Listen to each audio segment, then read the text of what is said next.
Assalamualaikum warahmatullahi wabarakatuh. Bismillah, alhamdulillah, wassalatu wassalamu ala rasulillah, wala hawla wala quwata illa billah, amma ba'dah. Para pemirsa yang dirahmati Allah Subhanahu wa ta'ala, ketika Idul Fitri, kita tahu banyak masyarakat yang memberikan zakat fitrahnya kepada para pengurus musola atau pengurus masjid. Apakah kemudian yang dilakukan oleh para masyarakat itu salah karena tidak langsung diberikan kepada mustahik? Kita harus melihat secara jernih permasalahan ini. Zakat yang dikeluarkan bisa langsung diberikan kepada mustahik oleh muzaki tanpa perantara. Atau zakat yang dikeluarkan bisa melewati amil. Siapa yang disebut dengan amil? Yang disebut amil menurut Islam adalah amil yang diangkat oleh imam. Yang dimaksud imam di sini adalah pemerintahan yang sah. Dalam arti bahwa amil yang mempunyai legalitas dari pemerintah. Kita tahu bahwa pengelolaan zakat di Indonesia diatur dalam Undang-Undang Nomor 23 Tahun 2011, di mana di situ disebutkan bahwa organisasi yang tertinggi di dalam pengelolaan zakat adalah Basnas, Badan Amil Zakat Nasional.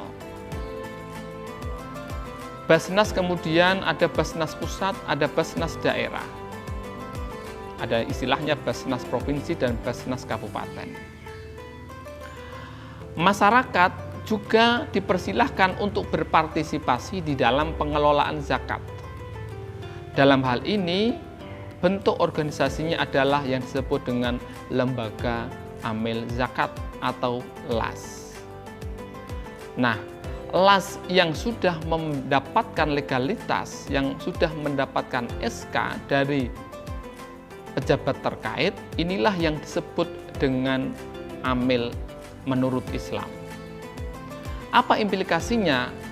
Ketika amil ini adalah amil yang resmi, yang maksudnya adalah yang sudah diakui oleh agama, maka amil ini berhak untuk mendapatkan bagian zakat.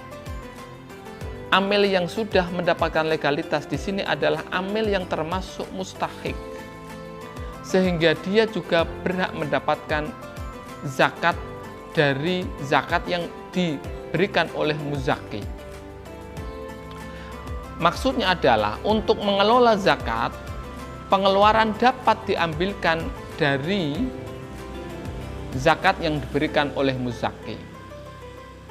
Apakah itu berupa zakat fitrah ataupun itu adalah zakat mal. Namun ketika kita melihat fenomena di masyarakat bahwa masyarakat misalnya memberikan zakat fitrahnya kepada para tokoh masyarakat, tokoh agama, pengurus musola, pengurus masjid dan lain sebagainya, itu tidak apa-apa selama statusnya adalah bukan status sebagai amil. Dia bisa sebagai mustahik kalau memang benar-benar orang yang menerima itu adalah orang yang mustahik, apakah mengatasnamakan fakir ataukah mengatasnamakan miskin, atau dia hanya sebagai seorang wakil. Kalau statusnya adalah wakil, maka dia tidak berhak mengambil sedikit pun dari zakat yang dilewatkan kepada dia. Dia harus memberikan kembali zakat yang diberikan oleh para muzaki kepada dia 100% kepada para mustahik. Ini yang harus kita pahami bersama, bahwa di dalam pengelolaan zakat dibutuhkan amil yang profesional, yang benar-benar menjalankan amanat dan dinaungi dengan legalitas yang resmi. Ada surat keputusan yang diberikan oleh pejabat yang berwenang, sehingga yang dilakukan itu adalah merupakan hal yang dibenarkan oleh negara dan dibenarkan oleh agama. Tentu untuk menjadi seorang amil profesional yang dibutuhkan adalah niat yang baik dan keinginan yang kuat. Ketika sudah diniatkan bahwa kita menjadi seorang amil adalah untuk memberikan kemanfaatan sebesar-besarnya zakat yang dikelola, maka kita akan mampu untuk menjalankannya. Tapi ketika dalam mengelola zakat, seorang amil itu hanya sebagai pekerjaan yang sambilan, maka tentu kita belum bisa maksimal di dalam mengelola zakat. Yang penting adalah bagaimana dalam mengelola zakat itu kita sudah mampu menjadi pengelola zakat yang profesional, pengelola zakat yang resmi, agar apa yang kita lakukan mendapatkan legalitas, mendapatkan dukungan baik dari masyarakat dan dilindungi oleh negara. Demikian yang bisa saya sampaikan. Semoga apa yang saya sampaikan ini bisa memberikan manfaat sebesar-besarnya kepada kita semua. Kurang lebihnya saya mohon maaf. Wallahul muwaffiq ila aqwamit thoriq.